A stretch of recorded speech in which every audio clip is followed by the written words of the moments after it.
आज जो हम चैप्टर पढ़ने जा रहे हैं ये क्लास 7 का एनसीईआरटी का फर्स्ट चैप्टर है और इसका नाम है सेट। इस चैप्टर को शुरू करने से पहले मैं आपको ये बता दूं कि ये चैप्टर फाउंडेशन है 11th के लिए भी और 12th के लिए भी, क्योंकि कुछ बहुत मिलता जुलता इसमें 12th में भी आएगा इस चैप्टर से। तो अब पढ़ते शुरू करते हैं इस चैप्टर। तो देखिए सबसे पहली बात कि चैप्टर का नाम है सेट। तो सेट होता क्या है, तो क्या होता है सेट, तो देखते हैं। सेट क्या होता है, ये होता है कि वेल डिफाइंड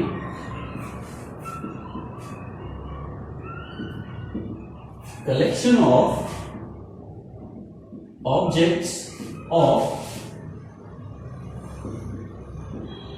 एनी काइंड, किसी भी काइंड का कोई कलेक्शन जो वेल डिफाइंड हो उसे क्या बोलेंगे, सेट।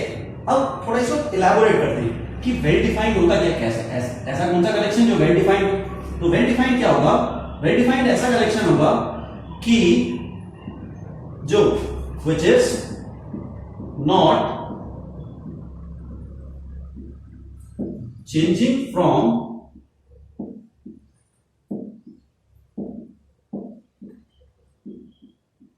पर्सन टू पर्सन, एक ऐसा कलेक्शन जो पर्सन टू पर्सन चेंज नहीं हो रहा हो। तो देखो कैसे समझ लो, एक एग्जांपल देते हैं आपको। समझ लीजिए 3 फ्रेंड है, ए बी और सी, ये 3 फ्रेंड है। इनको पूछा गया कि आप अपने फेवरेट एक्टर का नाम बताइए, फेवरेट एक्टर का नाम बताइए। तो समझ लीजिए कि ए ने बोला कि उसके फेवरेट एक्टर का नाम है अमिताभ बच्चन, फिर शाहरुख खान, ठीक है, फिर आमिर खान, ठीक है। अब ऐसा जरूरी नहीं है कि जो ए के फेवरेट एक्टर हैं वही बी के भी हो। तो बी के एक्टर समझ लीजिए ये है सलमान खान, आमिर खान और अक्षय कुमार, ठीक है, समझ लीजिए।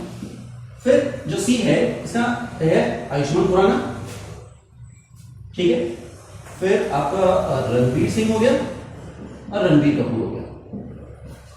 तो देखिए, तो ये 3 फेवरेट एक्टर्स हैं, ठीक है, ये कलेक्शन है किसका, फेवरेट एक्टर्स का। बट ये क्या हो रहा है, ये ऐसा कलेक्शन है जो पर्सन टू पर्सन चेंज हो रहा है। तो जो ये ऐसा कलेक्शन है, इस कलेक्शन को हम सेट नहीं बोलेंगे। सो means this collection is not a set, ये कलेक्शन है जो सेट नहीं होगा, ठीक है। अब एक दूसरा एग्जांपल देते हैं। समझ लीजिए कि यहां पर आपको एक दूसरा एग्जांपल देते हैं। समझिए बोला गया कि ये दोबारा 3 फ्रेंड हैं, ए बी और सी। तो अगर इनको बोला गया कि आप इवन नेचुरल नंबर बताइए,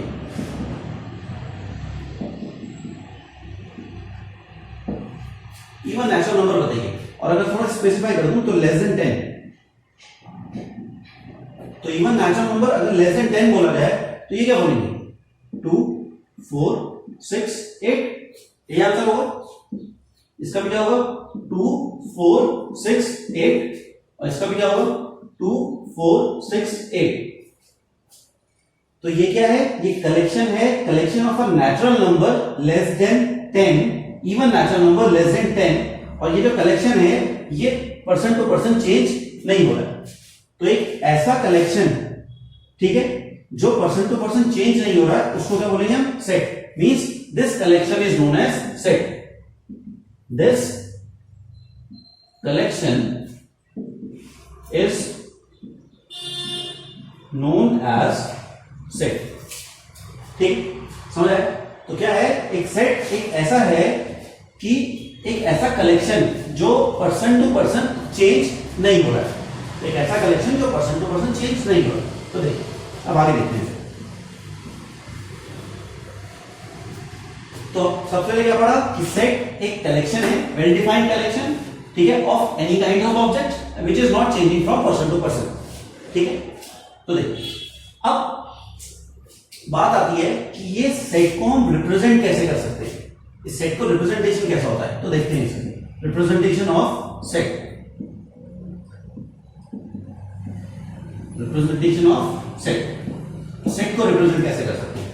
अब मैथ्स का चैप्टर है, इसका रिप्रेजेंटेशन भी होगा, कुछ मैथमेटिकल ऑर्डिनल फॉर्म में, तो देखते हैं कैसे होता है। तो रिप्रेजेंटेशन कैसे होगा सेट का, तो सेट को हम हर समय एक कैपिटल लेटर से डिनोट करेंगे कि set is always denoted by a capital letter, mean a set is always denoted by capital letter, capital letters. ठीक है, तो देखिए, तो एक एग्जांपल लेते हैं यहां पे, देखो कैसे कि मैंने बोला कि set of odd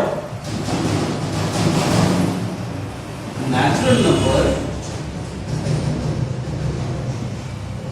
less than 12, set बनेंगे ऑड नेचुरल नंबर का है और विच इज लेस देन 12, तो कैसा होगा, तो इस सेट को मैं रिप्रेजेंट करूंगा किससे, समझिए मैंने ए से रिप्रेजेंट कर दिया, तो set of natural number less than 12 is represented by ए।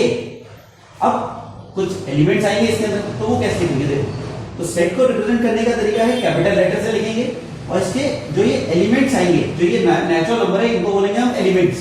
तो इन एलिमेंट्स को हम कर्ली ब्रैकेट के अंदर रखेंगे, और जो सेपरेट होगा, हर एक एलिमेंट सेपरेट होगा कॉमा से। तो देखो कैसे, तो ऑड नेचुरल नंबर है, 1 से स्टार्ट होगा, फिर कॉमा, 3, फिर 5, 7, 9 एंड 11, और फिर कर्ली ब्रैकेट क्लोज हो जाएगा।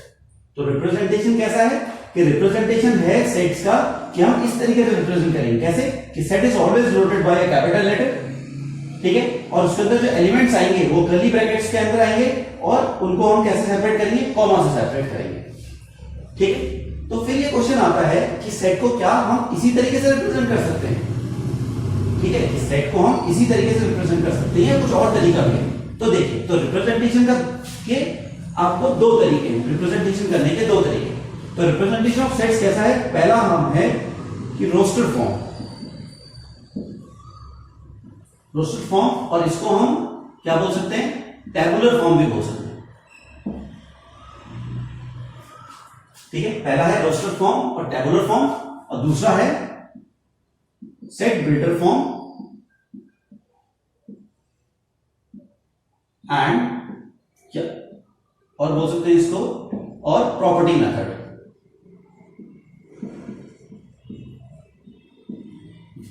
ठीक, तो दो तरीके से हम सेट को दो तरीके से रिप्रेजेंट कर सकते हैं, कैसे, एक रोस्टर फॉर्म में और एक सेट बिल्डर फॉर्म में, या इसको टेबुलर फॉर्म या प्रॉपर्टी मेथड, कुछ भी बोल सकते हैं। तो सेट को रिप्रेजेंट करने के दो तरीके, एक है रोस्टर फॉर्म और टेबुलर फॉर्म, और फिर सेट बिल्डर फॉर्म और प्रॉपर्टी मेथड। तो या तो पहला तरीका है रोस्टर फॉर्म, या उसे टेबुलर फॉर्म भी बोलते हैं, और सेट बिल्डर फॉर्म, या उसे प्रॉपर्टी मेथड भी बोलते हैं। तो देखो एग्जांपल लिखते हैं यहां पे, तो एग्जांपल है a set of even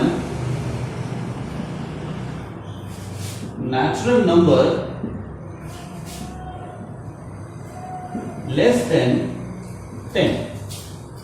समझिए, इवन नेचुरल नंबर का सेट बनाना है जो 10 से छोटा है।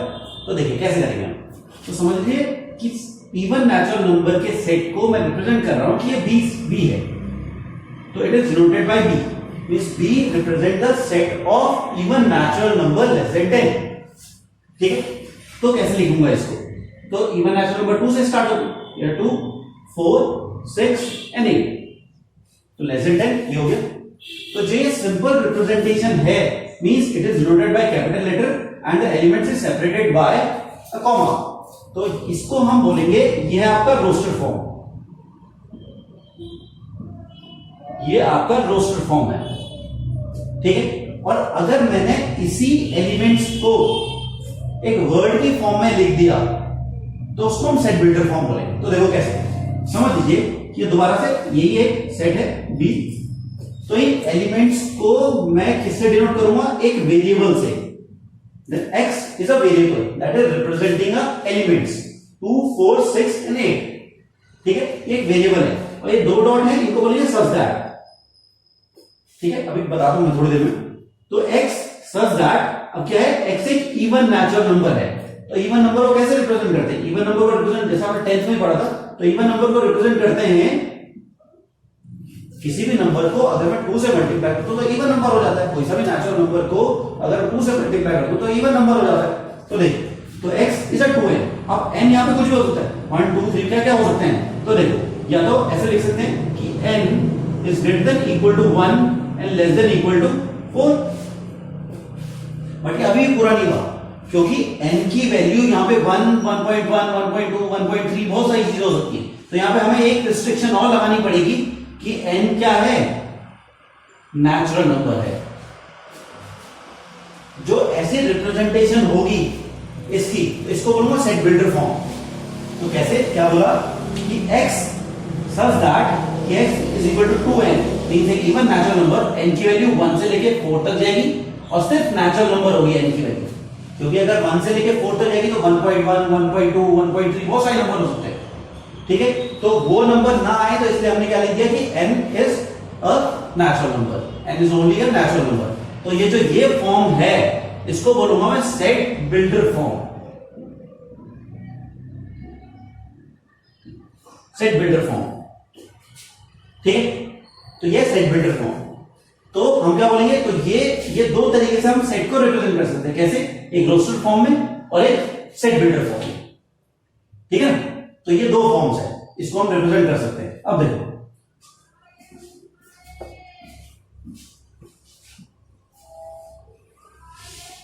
कुछ और एग्जांपल देखते हैं अभी इसमें क्या क्या होगा। तो देखो समझ लो कि एक एग्जांपल और है कि मैं बना रहा हूं कि set of letters of the word apple, कि set of the letter of the word apple. तो देखो एप्पल में कितने लेटर आ रहे हैं, A P L E, P दो बार आ रहा है। तो एक चीज देखो, इसको मैं अब देखो जो सेट ऑफ एप्पल वर्ड के जो लेटर्स हैं उसको मैं रिप्रेजेंट करता हूं कि यह है ए सेट। तो वही दोबारा रोस्टर फॉर्म में कैसे लिखूंगा, कर्ली ब्रैकेट में, और जो एलिमेंट्स आएंगे वो एलिमेंट्स सेपरेट होंगे कैसे, कॉमा की फॉर्म में। बट एक चीज याद रखिए, इसमें एलिमेंट्स फर्स्ट में स्मॉल लेटर में आएंगे। तो देखो कैसे, ये रहा ए पी एल ई। अब क्वेश्चन आता है कि यहां पे तो दो पी थे, तो एक चीज और है कि सेट के रिप्रेजेंटेशन को कैसे देखो, हम सेट को रिप्रेजेंट कैसे करेंगे, एक कैपिटल लेटर से, कर्ली ब्रैकेट में स्मॉल लेटर में आएंगे और वो सेपरेट होंगे किससे, कॉमा से। किससे सेपरेट होंगे, कॉमा से सेपरेट होंगे, और इसके अंदर एलिमेंट रिपीट नहीं करेंगे। Means there is no repetition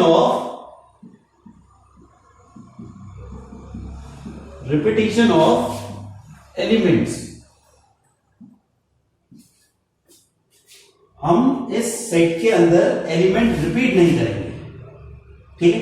तो ये रोस्टर फॉर्म हो गया, ठीक है। अब इसको सेट बिल्डर फॉर्म में कैसे लिख सकते हैं, ये रहा ए सच दैट, तो क्या लिखेंगे यहां पर, सिंपल कुछ नहीं है, एक्स सच दैट कि x is a letter of a word apple. बस ये रिप्रेजेंटेशन हो गया इसका सेट बिल्डर फॉर्म में। तो रिप्रेजेंटेशन कैसे कर सकते हैं हम सेट को दो तरीके रिप्रेजेंट कर सकते हैं, एक रोस्टर फॉर्म में और एक सेट बिल्डर फॉर्म में, ठीक है ना। चलिए अब आगे देखते हैं। तो एक बार और रिपीट कर देता हूं क्या क्या पढ़ा है हमने सेट पढ़ा है कि सेट क्या होता है, सेट एक well defined collection of objects होता है जो पर्सन टू पर्सन चेंज नहीं होना चाहिए, ठीक है। फिर सेट को हम कैसे रिप्रेजेंट कर सकते हैं, सेट को हम कैपिटल लेटर से रिप्रेजेंट कर सकते हैं, और इसके जो अंदर एलिमेंट्स आएंगे वो स्मॉल लेटर्स में आएंगे और रिपीट नहीं होंगे और सेपरेट होंगे कॉमा से। तो हम सेट को दो तरीके से लिख सकते हैं, एक रोस्टर फॉर्म में और एक सेट बिल्डर फॉर्म में, ठीक है ना। तो ये सेट बिल्डर फॉर्म है, सेट बिल्डर फॉर्म है and it is known as roster form, ठीक है। चलिए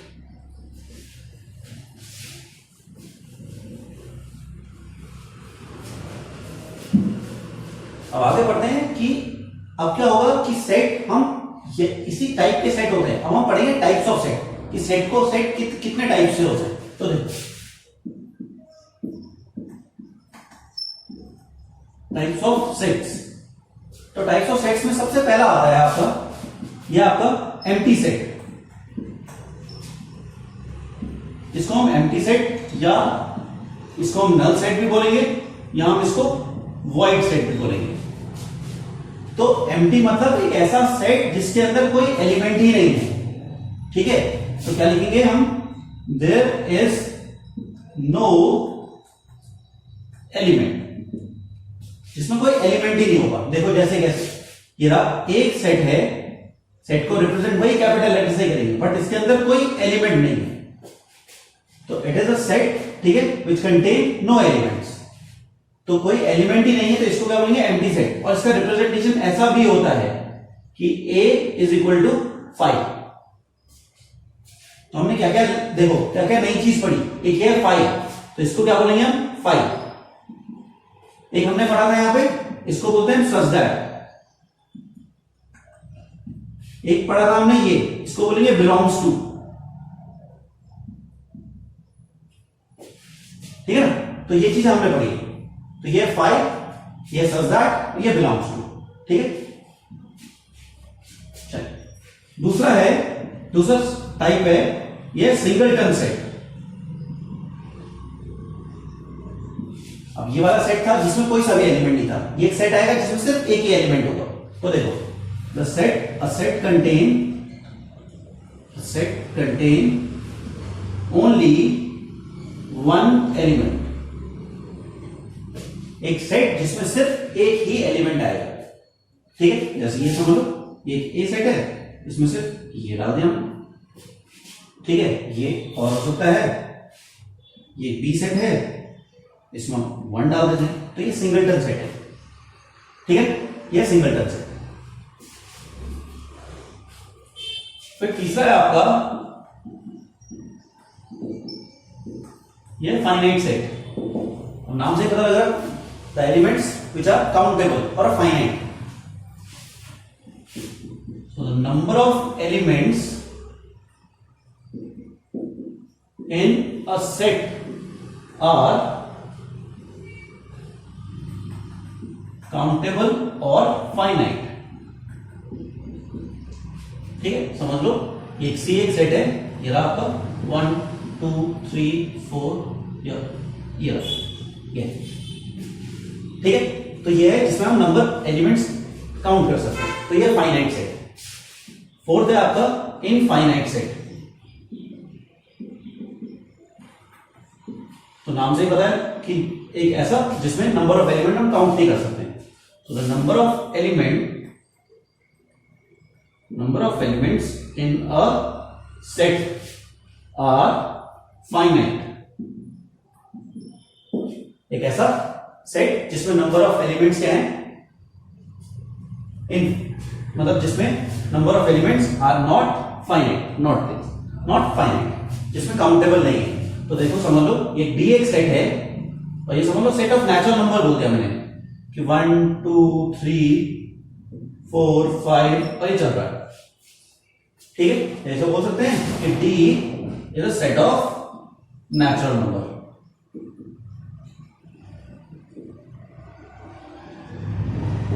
सेट ऑफ नेचुरल नंबर, ठीक है। एक और सेट है, ठीक है, 5। फिफ्थ टाइप है, ठीक है, इसको बोलेंगे इक्वल सेट, ठीक है। तो समझ लीजिए कि यहां पे आपके दो सेट, ए सेट है और बी सेट है, ठीक है। तो number of element of A is equal to number of element in B and the elements are also equal.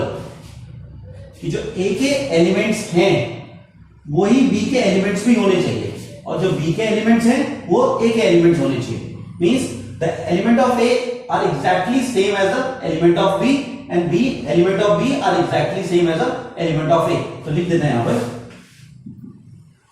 The two set are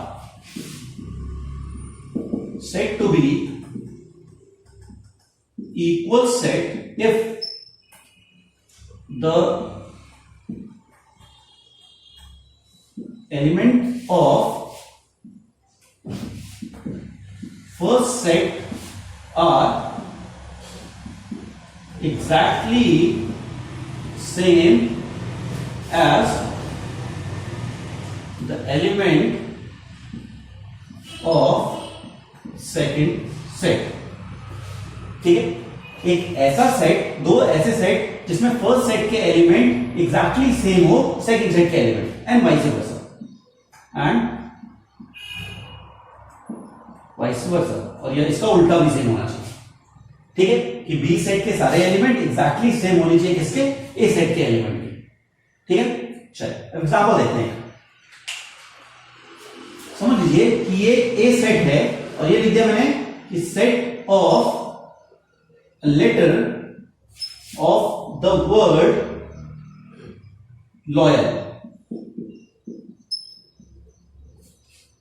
ठीक है, और दूसरा बोल दिया कि set of a letter of the word alloy. अब देखिए, अगर मैं ए सेट बनाऊं, इसको रोस्टेड फॉर्म में रिप्रेजेंट करूं, तो कैसा होगा, इसमें लेटर आएंगे, ए आएगा, एल आएगा, ओ आएगा और वाई आएगा, ए आएंगे। ठीक है, जो बी एक सेट होगा उसमें क्या आएंगे, एलॉय के आएंगे, तो ये भी ए आएगा, एल आएगा, ओ आएगा, वाई आएगा। ठीक है, अब मेन चीज ये होता है कि जिस ऑर्डर में कोई फर्क नहीं पड़ता, किसी भी ऑर्डर में, बस नंबर ऑफ एलिमेंट सेम होने चाहिए। तो ये नंबर ऑफ एग्जैक्ट, ये जो नंबर ऑफ एलिमेंट हैं और जो इनके एलिमेंट है ये दोनों सेम है। ठीक है, तो ये ए एल ओ वाई, यहां भी ए एल ओ वाई, तो दोनों जो ये ए एंड बी हैं ये क्या होंगे, दोनों इक्वल सेट्स। तो लिख सकते हैं हम यहां पे कि A and B are equal sets. ठीक है, जो ए और बी हैं वो क्या है आपके, इक्वल सेट्स। ठीक है, समझ आया। चल सेट बी, ए में एलिमेंट है 1 2 3 4 5 और बी में भी एलिमेंट है 1 2 3 4 5 और एक एक्स्ट्रा एलिमेंट है 6। तो यहां पे हम क्या बोल सकते हैं कि all the element of set A belongs to set B. तो लिख सकते हैं यहां पर कि all the elements of set A belongs to set B. एक और एग्जांपल देते हैं, समझ लो सी एक सेट है, अब इसको सेट बिल्डेड फॉर्म में लिखा, x is girls in the class 11। ठीक है, x क्या है कि number of girls, x is a girls student in class 11। ठीक है, डी एक सेट है, इसमें लिख दिया x is students in class 11। ठीक है, तो यहां पे भी क्या है कि all the elements of set C must belong to set D, कि ऑल द एलिमेंट्स, क्योंकि जो नंबर ऑफ गर्ल्स होंगी किसी 11th क्लास में वो इसमें तो आएंगी। तो यहां पे लिख सकता हूं कि all the elements of set C belongs to set D. ठीक है, तो देखिए, तो अब इसका मतलब क्या होगा कि अगर सारे किसी सेट के सारे एलिमेंट किसी दूसरे सेट में मिलेंगे, अगर किसी भी एक सेट के एलिमेंट किसी दूसरे सेट में मिलेंगे, तो उसे क्या बोलूंगा कि यहां पे बोल सकते हैं कि A is a subset of B। तो लिख सकता हूं कि when all the elements of any set belongs to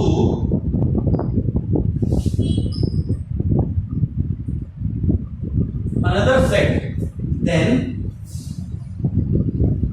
set, जो सेट होगा तो then लिख सकते हैं हम, then the first set is a subset of second set. मतलब यहां पे क्या हो सकता है आपका कि A लिख सकता हूं कि A is a subset of B and C is a subset of D. A is a subset of B and C is a subset of D. तो अब एक नया चीज आई कि सबसेट होता क्या है। तो देखो सबसेट क्या होगा कि सबसेट होगा जब किसी भी एक सेट के एलिमेंट सारे एलिमेंट्स किसी दूसरे सेट में मिलेंगे तो उसे क्या बोलेंगे हम, सबसेट। ठीक है, तो सबसेट को एक स्पेसिफाई कर देते हैं थोड़ा। देखो जैसे यहाँ पे तो एक नया टॉपिक आपका आया अभी, ये है सबसेट। तो देखो सबसेट क्या होगा, समझ लो ए और बी दो सेट हैं। Let A and B are two sets and all the elements of set A belongs to set B. जब सारे ए सेट के एलिमेंट सेट बी में मिलेंगे then A is a subset of B. अब इसको represent कैसे करेंगे subset को, तो सबसेट को रिप्रेजेंटेशन होगा इसका, तो मैथमेटिकल रिप्रेजेंटेशन होगा, मैथमेटिकल रिप्रेजेंटेशन ऑफ सबसेट। तो मैथमेटिकल रिप्रेजेंटेशन क्या होगा सबसेट का, इसको ऐसे लिख सकते हैं कि A is a subset of B। ठीक, अब एक चीज देखो इसमें कोई नई चीज है कि अगर A के सारे एलिमेंट B में हुए और B के भी सारे एलिमेंट A में हो गए, ठीक है, समझ लो ये एक सेट है, इसमें एलिमेंट डाल दो 1 2 3 और B एक सेट है, इसमें भी एलिमेंट डाल देता हूं 3 1 and 2। तो क्या हो रहा है कि A all the element of set A belongs to set B and all the element of set B belongs to set A। तो इसके हिसाब से यहां पे हो सकता है कि A is a subset of B and B is a subset of A। तो अगर A सबसेट होगा B का और B भी सबसेट होगा A का, तो तब क्या बोल सकते हैं यहां पर कि A is equal to B. तो यहाँ पे इक्वालिटी ऑफ सबसेट आया कि इक्वालिटी ऑफ सबसेट अगर कभी आपको दिखानी है तो क्या दिखाएंगे कि जो दोनों सेट है वो एक दूसरे के सबसेट होने चाहिए, तो इसको बोलूंगा इक्वालिटी ऑफ सेट। ठीक है, आप नोट कर सकते